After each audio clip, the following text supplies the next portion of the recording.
And good morning. Welcome to Your Vote Counts. A tough week in Oklahoma, but legislative action's ongoing. One of the things we've been talking about for some time is when state question 820 failed, there was a lot of work to do on medical marijuana. It was 420 week this week, right? So let's talk about what's happening in the legislature and fixing the medical marijuana problems. Yeah, we've talked about this issue on this show quite often, and the real issue is just enforcement.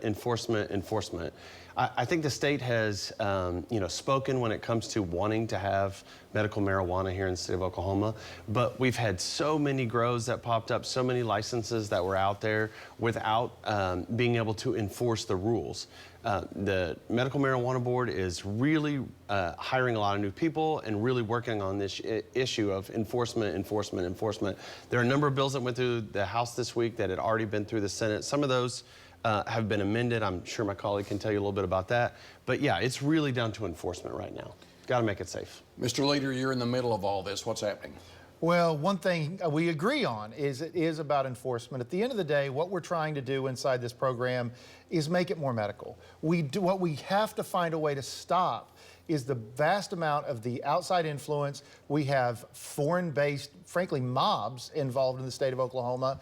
We need to make it right for mom and pop businesses that are doing the will of the people. In the House of Representatives, myself, Scott Fettgetter, TJ Marty are leaders on this. In the Senate, Lonnie Paxton, Jessica Garvin are doing some incredible work. Really, we're working, the big bills are going to be working with the OB&DDD, OMMA, the Marijuana Authority, and the Attorney General. And we're passing some legislation to put some teeth. So you're going to see these illegal numbers continue to go down. Now, they've started, but you're going to see more movement. A lot of people on that party. Okay. Now, we've been talking a lot about some friction between the House and the Senate. This week, friction between the Senate and the governor. Yeah, so the House and the Senate passed a bill that would take an additional $800 million, or say only 600 of the 800, which is essentially kind of a slush fund sitting in the Healthcare Authority. We took that back to cash to be dealt with later. The governor decided to override it. That's his prerogative. That's what the governor gets to do. The governor decided to veto it. The Senate overrode that veto. The House is still looking at it. But here's the bottom line, what I hope the citizens of the Oklahoma are listening to. We're talking about $800 million. This is in addition to the $5 billion in savings that I talk about every week when we talk about this subject. What do we need? We need a tax cut. We need to give more money to the citizens of the state of Oklahoma. Every time you turn around, it is clear it's time to give that money back to the people.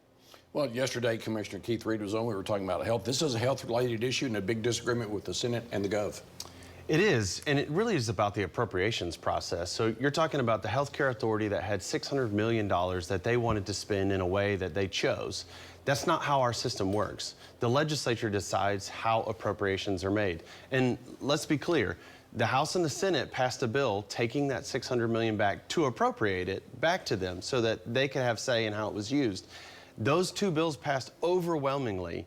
The governor vetoed that. It went back to the Senate. They overrode it. The House is waiting right now. This is about appropriations. This is about transparency. And quite frankly, it should be done this way. Being a former member of the legislature's job is to appropriate funds to these agencies, not the other way around. Okay, when we come back, a colleague re-elected. We'll tell you who she is when we come back.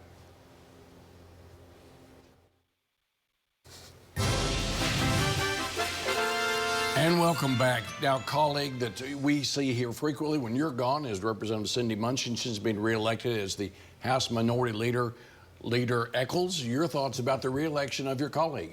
Yeah, well, absolutely. Leader Munson is the leader of the minority party in the Oklahoma House of Representatives. She has been the leader this session. You know, during my time as majority leader, I've got to serve with 4 minority leaders, and they all bring a differing perspective. And Leader Munson is just in a long list of really, really good leaders I've got to serve with. She brings a fresh perspective. She's the youngest that we've been able to serve with in terms of age, brings a fresh perspective on what they're seeing, what they're thinking in her generation. And I think she is leading her caucus well. I'm not surprised that Leader Munson has been reelected.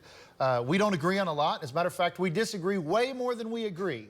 But I absolutely respect my friend and colleague, Leader Munson, and congratulate her on the reelection. You know, when she first started, she ran against a dear friend of mine, the late Representative David Dank. People said, she'll never be able to win that. And then when she won it, she'll never keep that seat. She has. She's done a great job, and I'm very proud of my good friend, Cindy Munson, Representative Munson, from the Lawton area, UCO grad. She really brings a fresh perspective to the Democratic Party, and those of you that watch this show know that there are a lot of voices right now in the Democratic Party. She's doing a really good job of trying to bring those voices together in a very common sense way and to put out policy. It's one of the things I really appreciate about her. She really digs deep into the policy, cares about the state of Oklahoma and the people that live here. She's doing a phenomenal job as the leader of the party. And I can tell you, as a former elected Democrat, it's a tough time sometimes in Oklahoma to be in that position. She's done it with grace and integrity, and really proud of her.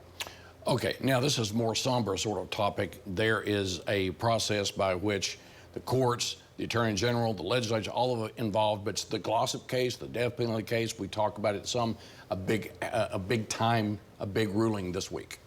Yeah, it has been. And for those of you that have watched this program for a long time, you know my position on the death penalty is that I'm opposed.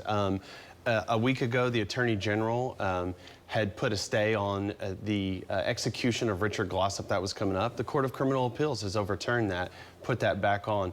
Look, we need to make sure that we get this right. This is too big of an issue. We're talking about taking a man's life. I appreciate the Attorney General's position on this, saying that there is too much evidence in this case that doesn't point to having the result that has come about. So we need to make sure that we slow this down, make sure that we get it right. As far as I'm concerned, I'd like to see us end the death penalty in the state of Oklahoma, but I know that not everyone in this state shares that opinion. But a lot do share that opinion. Now, I'd like for you, John, to wear two hats on this. Leader Echols and Counselor Echols, your thoughts on this particular development? Well, this is really difficult because you have the Attorney General and the Court of Criminal Appeals on different sides. What the Attorney General said was there is enough doubt that we need to look at this again. The Court of Criminal Appeals said no. It's probably not a surprise to anyone that's been watching the show. I agree with the Attorney General. I think he's done a really good job. You know, as a believer, as a Christian, I have a hard time accepting anything in the death penalty at all. But if we're going to accept it, it has to be in those areas where there is beyond all reasonable doubt. And we're looking more and more in cases that may have some issues. I don't understand the rush. Thank you, gentlemen, for that point. We'll be watching that, of course. To our thoughts with all the folks in Pot County, McLean County, my friends in McLean County, we've been thinking about you all week long. Hey, see this again at news9.com/YourVoteCounts, and follow me on Twitter, Facebook, LinkedIn, at Mitchell Talks.